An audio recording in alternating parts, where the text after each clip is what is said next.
And, now I'm just kind of spinning my wheels talking about vampire movies. But yeah, there's my point, is that a vampire can be a main character. A vampire is not a force of nature. There have been movies that have tried to make them forces of nature, like for example, Last Man on Earth, which is a movie adaptation of I Am Legend, the book. Right. And of course, I Am Legend did the same thing. But. Yeah. Vampires and zombies became very close. Right. I couldn't tell what those were. I didn't know. They seemed to be zombies that had the same, that had sunlight problems. Zompires. Vambies. Vambies sounds like a disease. Sounds like something just probably itches. That's all I'm saying. And a zompire sounds like it should be like, reffing a baseball. Zompire is specifically the outfield ref. Save. Well, anyway, so I don't know. I just find it really interesting that you have so much to say about both, but you actually think that zombies could win out in a popularity contest? Because I'm not buying this. Here's the deal. Or is it that vampires are degenerating too much? Yes. And you don't think that zombies are. It's how far can you degenerate a zombie? That's the thing. Oh man, we've got these. Can you imagine Twilight if it were zombies? Can you imagine the sparkly zombies that are like this girl falls in love with a zombie? Like, he's not saying a lot, but he's cute. I have seen cute zombies. Not kidding.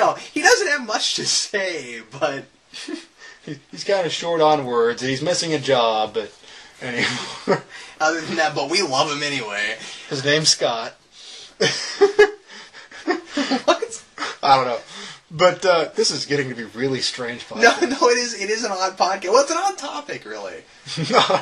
Odd topic where you can now buy all of your... hot topic. All of your zombie needs. But the reason why I think zombies could potentially win out is, one, there is still life breathed into the zombie craze. It's still there. People still like it.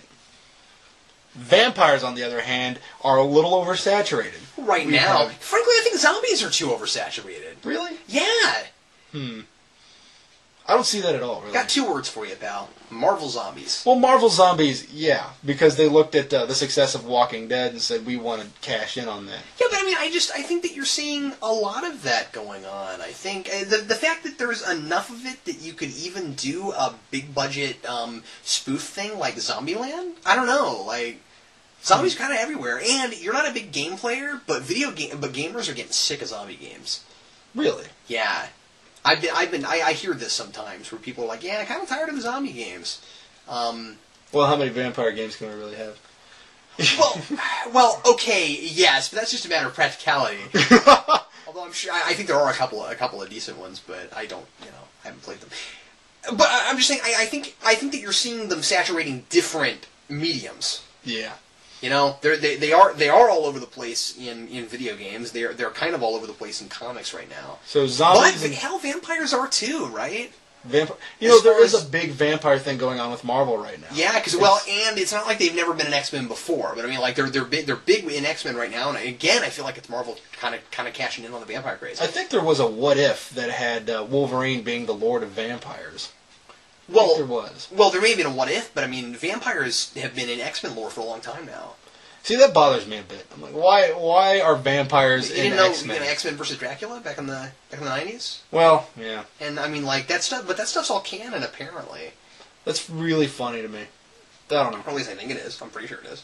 Well, it's got to be because they're bringing it back, and I think they're calling back the stuff they did before. But why does that bug you that much, considering that vampires are already a thing in Marvel with Blade and with Morbius? Well, vampires are already... Vampires versus X-Men sounds really funny to me. Because Dracula versus X-Men sounds odd. Maybe, I don't know. Does it irritate you that they used Dracula? Because it can't irritate you that they used vampires. Unless you just don't like Blade and Morpheus. No, Blade, Morpheus tells Blade he's got to take the red pill or the red pill. See, it doesn't bother me that vampires exist in the Marvel U. Oh, okay. That doesn't bother me at all. Okay. What bothers me is In the ultimate continuity, we have now superhero vampires. We have superhero vampires in the regular continuity, and it's going on at the exact same time. Oh, I didn't know that. That bothers me. Okay, fair enough. And, No, but I don't have a problem with mutants and vampires fighting each other. That could be cool. I think that's just absurd. Really? Yeah, I think it's got to be kind of funny for me to accept that. Oh, okay. Because this is coming from someone who's still reading Frankencastle. Hey, I didn't say it was good. And Frankencastle is kind of funny. No, it is funny because you think X-Men versus vampires is weird. How about like a whole underground city of monsters? Hey, I didn't say it was good. I'm just saying it exists. I couldn't get past 4 issues of that. Which, by the way, Frankencastle is now Frank Castle again. He's the Punisher. He has scars, but he's not a Frankenstein monster anymore. Oh, does that?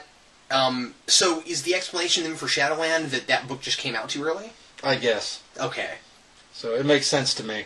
But pretty much what happened with Frankencastle is they put this bloodstone in his chest, and it gave him some sort of healing power, and he went out to fight Dakin, or Dakin, or however you say that guy's name. Mm-hmm. Most people pronounce it Dakin, yeah. And then for some reason all the people in the Monster Society decided to toss him onto an island, that monster island by himself, and let that bloodstone heal him for a while, and then they went to get it back. Oh. So, really, really simple, very contrived, and here we go. It was crap. Yeah. But I've read it anyway. I don't know why. So final thoughts on vampires versus zombies. I don't know, Vince. I guess you could make the same argument for both. I guess you could make the argument of there's only so many different stories you can tell about zombies, and there's only so many different stories you can tell about vampires. I mean, I think you could potentially make the case about both. I do think that vampires have more legs. You know, I think, and this is just my greater opinion here, that vampires are so much in the public eye for the whole romance and humanizing of the vampires that we're forgetting that vampires are actual monsters. No.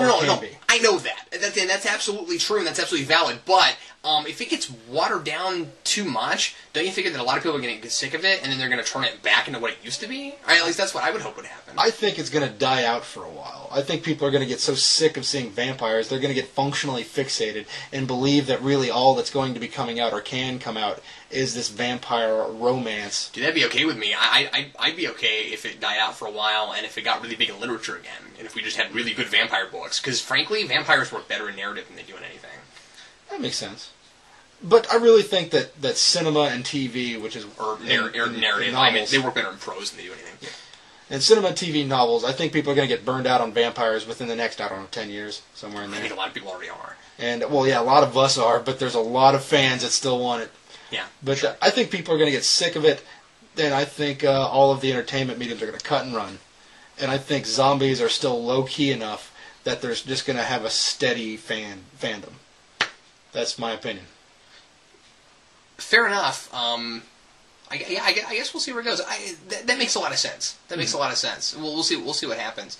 Well, Vince, let's go to a 2-minute rant, shall we? Sure. What do you have for us? All right. This is insane to me. I went to a KFC the other day. Don't ask me why. You were hungry for some chicken. Yeah. I decided that I went in to ingest pure bad. So I went to a KFC and tried to find something healthy. We all get cravings. Well, everybody I was with was going to a KFC, so I had to go. And I went to this KFC. And I ordered the healthiest things I could. And of course it all had like oil and bacon and stuff in it. So it was just bad for you. And I got a biscuit, and I thought, okay, this will be my carbs. And then I got some honey. And I put the honey on the biscuit. And I thought, all right, I know the biscuit's made out of flour and the honey's made out of honey. And then I looked at the honey package, and it says honey sauce. Which means it's not honey. It's honey sauce. So I got curious, and I looked at the ingredients, and there's high fructose corn syrup, and there's sugar, and there's water. These people, there was honey, I think maybe honey flavoring. I could be wrong about that. Wow. But what that tells me is that honey, which is, in effect, a sauce, was put with other stuff to make something that tasted like honey. So did it taste like honey? Yeah. Well, that's absurd. It was just slightly runnier than honey is. Is it maybe just like cheaper to make that than it is to get real honey? See, that's what I'm thinking. I'm thinking they buy honey and then they buy all the stuff that they can toss into it that costs less than honey. But was there actual honey in it? I think so. Or was it just flavoring? I think there was some honey in it. Because a lot of times when they say something's like made with real fruit, it's not hardly made with real fruit at all. But made with real fruit juice, which means they showed some fruit to it and say, "This is your kin." Yeah, that is weird. But that really bothers me, which means honey, which is not necessarily bad for you, but should be taken in stride, and they made it worse. Wow, that is interesting. Which means they took something that's not bad for you, and in essence good in situations, and made it bad for you. That bothers me. It tells you why we have an obesity epidemic. So here's my 2-minute rant, Vince. I have a question for you. How come Pogs were only popular in the 90s? Like, why is that? I wondered that myself. I wondered that. I wondered because I thought Pogs were awesome. Like, I always thought Pogs were really cool. It was like,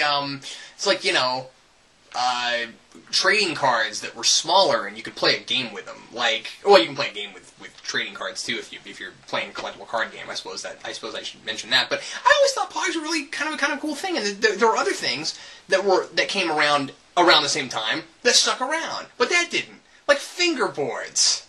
Wait, I don't know what that is. The little skateboards that you play really? with your fingers. Now, they're not popular like they used to be, but I still occasionally will see them out places. They still make them. Nobody makes Pogs anymore. I don't understand that. Like, if people started making Pogs again, I'd buy them. I'd buy them now. I'm 26 years old. I'd buy them. If they were cool. I think we may get a resurgence, because they are cashing in on nostalgia. Yeah, well, that's true. I could see it coming back. I mean, did you have Pogs? Yeah, I had some Apollo 13 Pogs. I had those too. I had those exact ones, and I've still got a bunch of them. And actually, Vince is sitting right next to a collection of Nightfall Pogs that I have. But yeah, I don't know. I've got a big DC set. I've got some Spider-Man, and then I've got a bunch of other random stuff that's not geek related. But anyway, I don't know. I just always thought that they were kind of a cool idea, and I don't know why they went away because they're cheap to make. You know what I mean? Like, maybe just nobody wanted them anymore. Yeah. I guess they just fell out of popularity. I don't know. It's just it's interesting. We were talking about trends, and it's interesting to see what stays popular and what goes away. I never liked playing Pogs. Yeah, I had to be in the right mood. I had to feel like slamming things, And you like smashing stuff, so. If I would have slammed things, I'd play bowling. I'd go bowling. You'd go bowling to smash things? Yeah.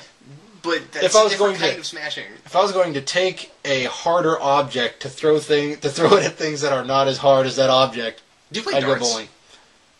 I have. I'm not good at it. I'm not good at it either. I'd like to get good at darts. I like playing darts, but I also like hitting people with darts. So take that as you will.